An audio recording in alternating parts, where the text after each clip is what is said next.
a school district opposes and rejects any legislation that has to do with critical race theory, and Elon Musk might be forced to create his own smartphone. All of that and more here on The Bald Brad Show.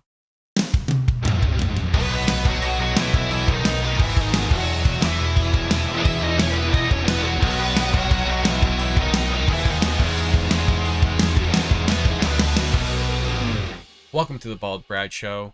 It is Monday, November 28th, and as always, support the show by hitting that like and subscribe button, as well as leaving your opinions in the comment section below regarding anything that we cover in today's episode. The YouTube algorithm really does love your engagement, and it really does help us grow here at The Bald Brad Show. Your help and support would be greatly appreciated. And with that being said, our lead story of the day is regarding a Pennsylvania school district voting unanimously to defy any potential future legislation that would prohibit educators from teaching critical race theory to your students. This is wild, folks, and the left will stop at nothing to make sure your son or daughter is indoctrinated in this critical race theory stuff within the education system without you even knowing. The Pittsburgh School District passed a resolution stating that it would defy any legislation the board deems harmful, including House Bill 1532, that if passed, would prohibit teachers from discussing racist and sexist concepts. What is this legislation exactly?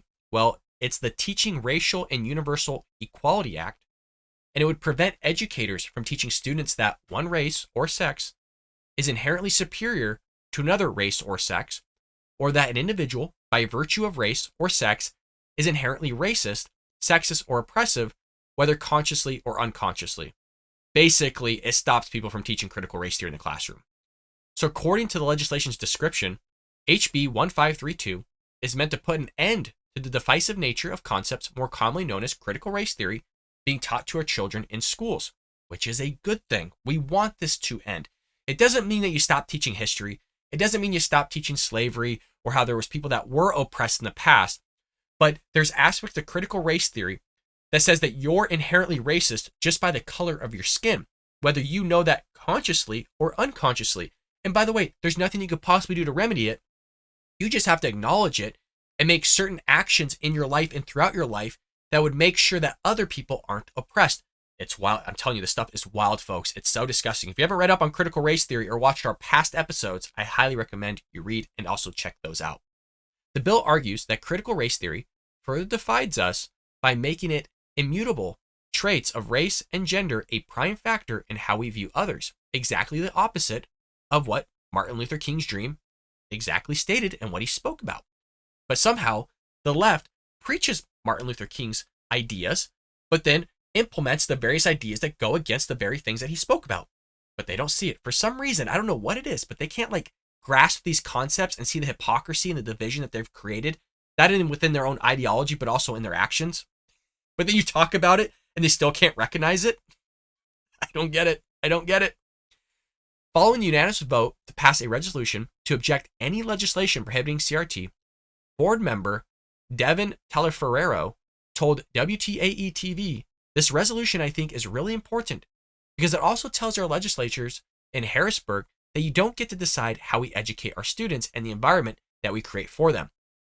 In effect, you guys, you're basically seeing what happens when you allow the government to dictate what your son or daughter learns. When you give power over to the government, you really see how corrupt it becomes. And then you can have a small subset of people that actually decide what your son or daughter learns, which is wrong. What should be decided is by the people, what our children learn inside the education system. But you see how off the reservation this stuff has gone. Students deserve to accurately learn about our history. 100% agreed. Read books that represent their heritage or culture and discover who they are and how they identify. Most importantly, they deserve leaders who will stand up for their rights and make decisions on their behalf that will contribute to their academic and personal system.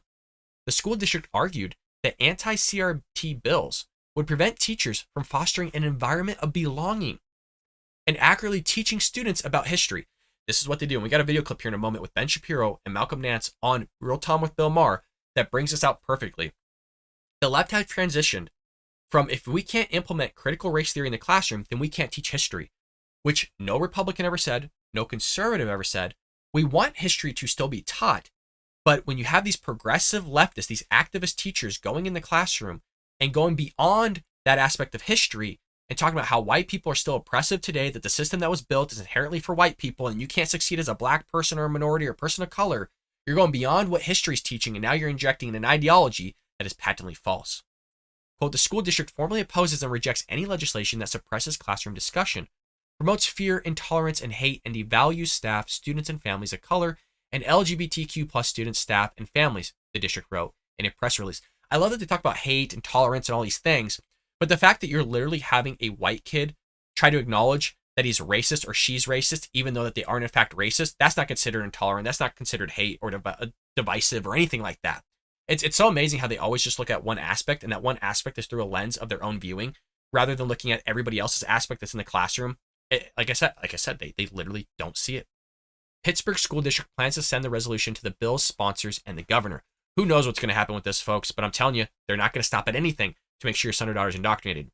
Now, I think this old clip here of Ben Shapiro and Malcolm Nance on Real Time with Bill Maher really sums up the conversation between Republicans and conservatives, meaning what Ben Shapiro says, and then the progressive left, which is Malcolm Nance. Watch how this plays out, and we'll break down just a little bit of it. We're not going to watch the whole thing, but it's modern day critical race theory and what we're discussing. Right? How would you describe it? And then we'll ask, how would you describe it? What is critical race theory? I will admit that I read a lot of critical race theory in law school. So, the work of Derek Bell or Gene Stefanczyk this and is the Richard stuff Delgado. No one knows but you and 6 other people. Right. So, but what matters is what is it practically? It's being taught in schools or some form of. Yes, there's a certain sort of crystallized version of it that is a lot less complex than what critical race theory actually is. But critical race theory essentially argues that racism is baked into all the systems of American society and that any sort of neutral system is, in fact, a guise for racial power. And so the argument is made by Derek Bell, for example, that Brown versus Board of Education, this is an argument he made in 1991, that Brown versus Board of Education was actually a way for the white community to leverage its own power. It wasn't an attempt to end segregation in public schools. Even things that are purportedly good in terms of race, so long as they uphold these broader systems, things like capitalism or things like the meritocracy, these things are actually just guises for power. And so what that boils down to in sort of practical terms is all disparity equals discrimination. If you can see any stat where black people are underperforming white people, this means the system was set up for the benefit of white people and that white people have a duty to tear down these systems in order to alleviate the racism that's implicit in those systems. When it comes to schools, what this tends to boil down to is kids who are white have experienced privilege because the system was built for white people, and we have to change the standards. Right. Now, okay, well, so And I want to extend this even further because Ben did elaborate on this a little bit, but critical race theory is also the idea that race is involved in every interaction of a person's life. Literally every interaction of what somebody experiences, both consciously and unconsciously, is an aspect of critical race theory and is an aspect of racism because the entire system, the entire meritocracy that's taking place is inherently built by white people and must be torn down, like Ben said, so that other races can advance, which is a crazy ideology because you literally have a black person sitting here on Real Time with Bill Maher. You literally had a black person as the president of the United States. You had a black person as the attorney general. You have black senators. They all advanced through some system that's supposedly racist somehow, but Ibram X. Kennedy, all these other progressive leftists that are pushing this crazy stuff like white privilege just can't formulate these thoughts correctly. And you're about to see it in real time here from Malcolm Nance on not actually formulating your thoughts in real time. how come you tell me your definition? Oh, I agree with everything he just said. Oh, great. And I appreciate you being honest in defining of what it's like to be black American, right? That is, I mean, we're talking about a system. That's unfair. No, I'm just saying I agree with all of those suppositions because they are grounded in truth. Look, and the funny thing is, it's not just African Americans, right? It's also the Scalp Act of 1749, where for $300 modern dollars, you had to cut off the head or the hair of an Indian to prove that you've got them out of the way so they could settle. That's a little bit of American history that people should know about. The Chinese Exclusion Acts of the 1840s. These are things we don't talk about. It's not true that people don't talk about these things. We all did learn about... You don't want them talked about? No, that's not true either. You want to cancel them? No, Malcolm, I'm sorry, you're lying. There you have. And Ben's calling it out, and it continues, and I highly recommend you check out this clip. We have covered it here on the Bald Brad Show. But he is lying. And you're seeing the conflation between what's actually taking place and what conservatives or Republicans want versus what the progressive left wants to happen and what is actually taking place. Nobody is stopping a history teacher from meeting the standards that was determined by the state to teach history, from slavery to the founding of the country to colonialism to modern day. Nobody's stopping teachers from teaching history. But when you start injecting certain ideology that is patently false, that makes America out to be evil, that makes somebody's race out to be evil just because they were born that specific race of which they have no control over, that is what we deem as wrong. But as you see from Malcolm Nance here, he's spinning it to say, well, you don't want these things to be taught. You don't want these things to be implemented in the classroom, which is false. You could tell stories of the evils that America had, but America is not evil, inherently evil, nor is it inherently racist. There was racist things. There was racist laws in the books that we can discuss when we talk about those, and how there were certain outgrowths from that are still reminiscent in today's society, in today's culture, in today's milieu.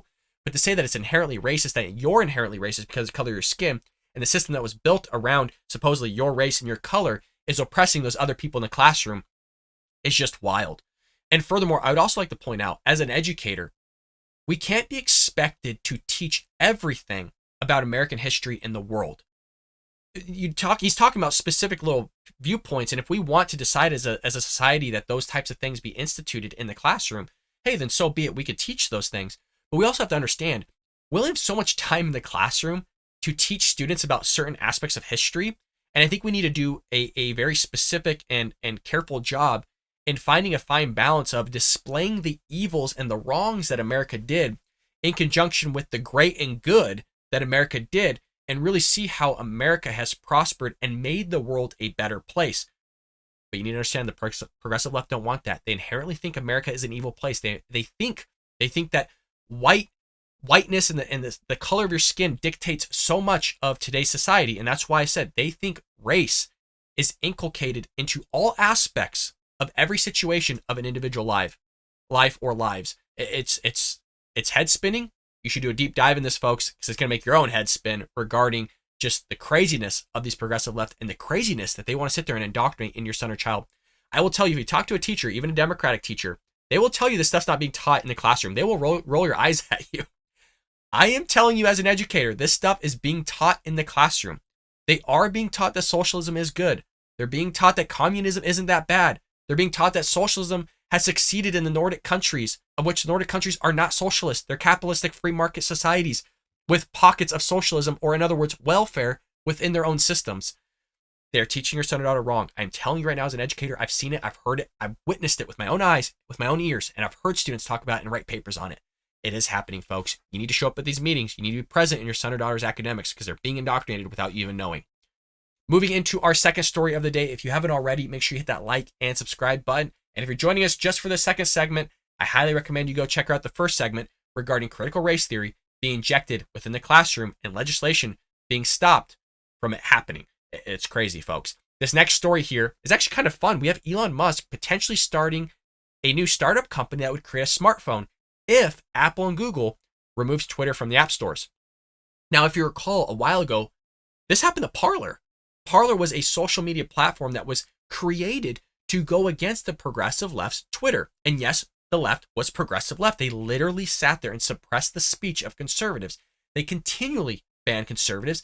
And it's like every week comes out and we learn more about their suppression of conservatives from Elon Musk here, ousting and exposing what actually took place prior. And we were told for like a decade that this wasn't happening. Oh, it's crazy. What the hell are you talking about? That's not real. We literally heard this not from the progressive left themselves, but also the Democrat Party, politicians of the Democrat Party, and also people of Twitter just they're just lying to us that we're conspiracy theorists, and it turns out to be real. Well, it happened to Parler, where Parler wasn't meeting the terms of service by Apple or Google, and so they just said, hey, we'll remove you off our platforms altogether if you're not going to basically abide by our rules and our regulations of what we want to see from your app that you created.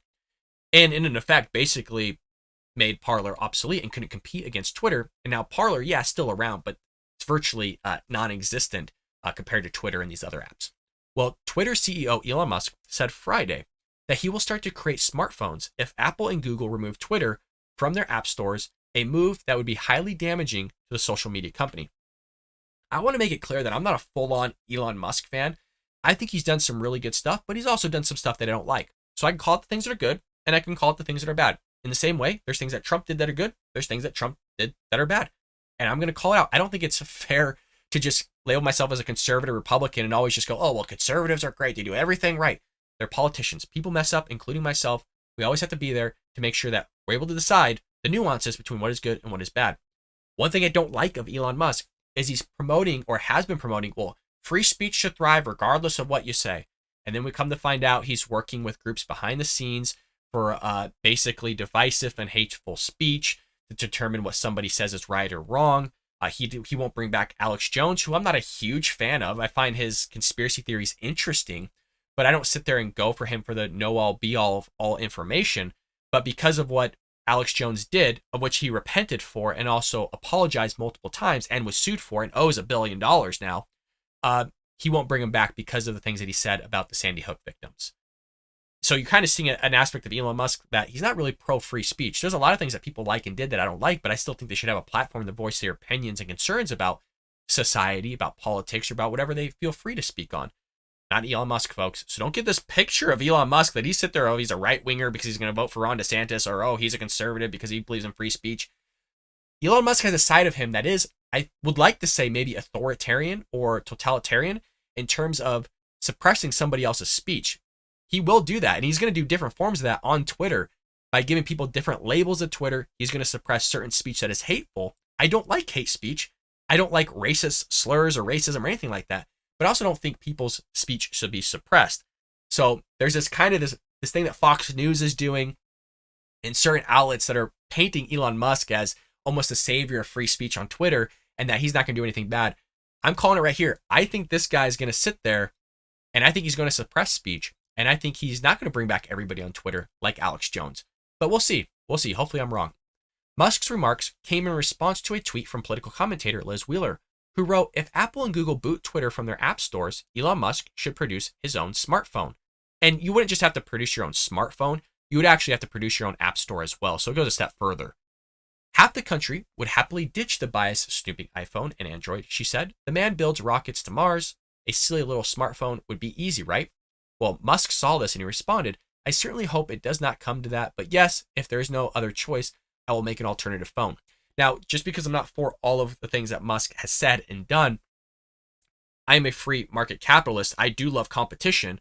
That competition only removes more of the market from ultimately Apple and Google and other smartphones that are kind of around, and brings it ultimately in a competition base, which would hopefully drive the cost down of iPhones, cost down of apps. And if you create more incentive to buy something else, then that should drive down the cost of that very something else of which you could have bought. And now you're going to move into some other sector like Elon Musk's smartphone. So I'm all for like a Tesla phone. I'm all for Musk driving into the mix of things. I think it'd be good for our market. I think it would be good for just Americans in general and even the rest of the world. And who knows with the whole satellite link thing that he can utilize with his phones. I mean, he could sit there and create some serious big competition for Apple.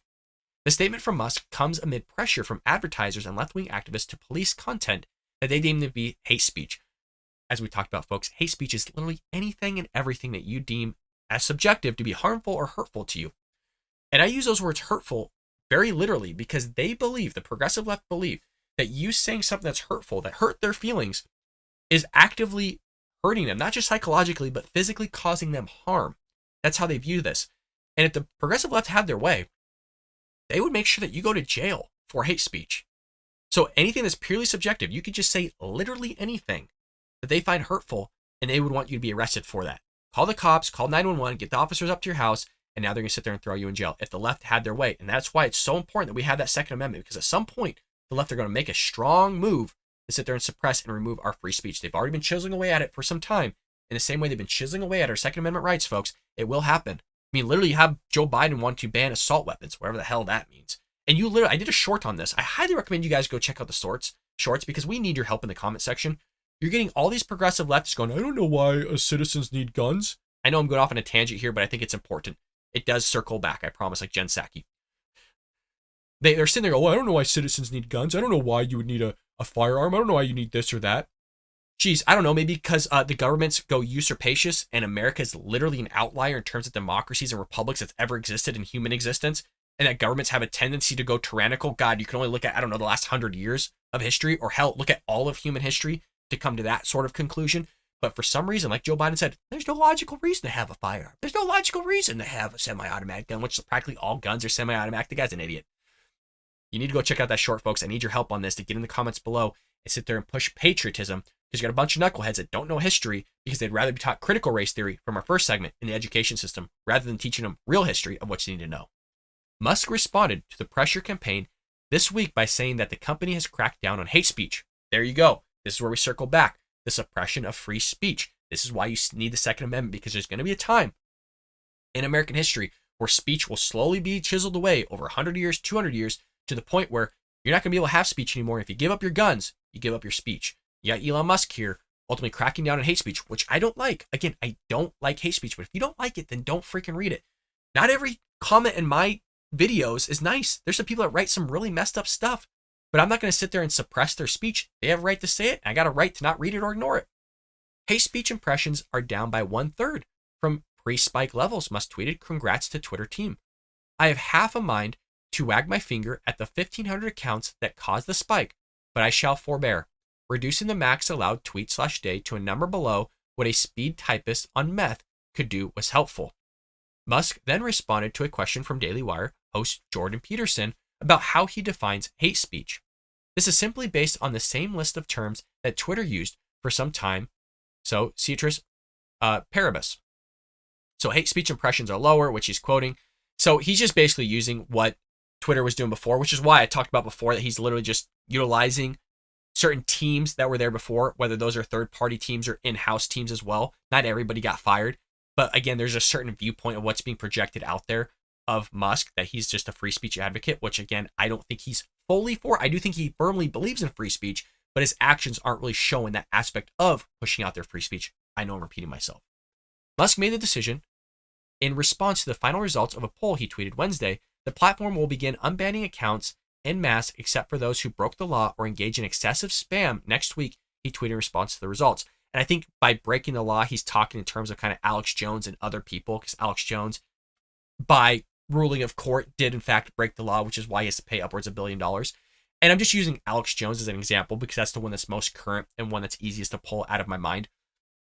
But I want to know what you think about all this. Do you guys think Musk is a full-on free speech advocate? Because when I think of free speech, I think of, you could say pretty much whatever the hell you want. And that's your right.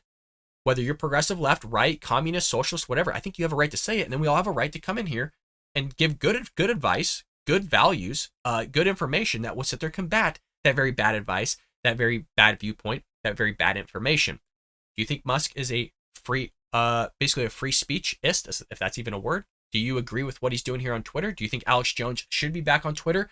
A lot to talk about in the comment section below, folks. And please check out that short regarding Joe Biden wanting to remove semi-automatic weapons, and get in the comment section below. We need your help pushing conservative thought and ideas out there to all people, even the progressive left. Thank you so much. Make sure you hit that like and subscribe button. Folks, I'll see you tomorrow here on The Paul Bragg Show.